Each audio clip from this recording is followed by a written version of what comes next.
महत्वाची बातमी आहे। मुख्यमंत्री देवेंद्र फडणवीस आज हिंगोली दौऱ्यावर असणार आहेत। रामलीला मैदानावर आयोजित सभेला ते उपस्थित राहणार आहेत। मुख्यमंत्र्यांच्या हस्ते विविध विकास कामांचं भूमिपूजन आणि लोकार्पण देखील होणार आहे। आज ते हिंगोली दौऱ्यावर असणार आहेत। या दरम्यान त्यांच्या हस्ते विविध विकास कामांचं भूमिपूजन होणार आहे, तसंच लोकार्पण सोहळा देखील पार पडणार आहे। तर रामलीला मैदानावर या सभेचं आयोजन करण्यात आलेलं आहे। मुख्यमंत्री देवेंद्र फडणवीस आज हिंगोली दौऱ्यावर असणार आहेत। अनेक ठिकाणी भूमिपूजन आणि लोकार्पण सोहळ्याला ते उपस्थित असणार आहेत। त्यांच्या हस्ते भूमिपूजन आणि लोकार्पण होणार आहे।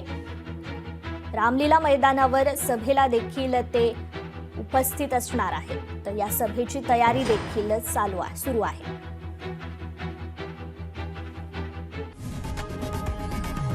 लोकशाही मराठी ऐका, पहा, जागरूक रहा।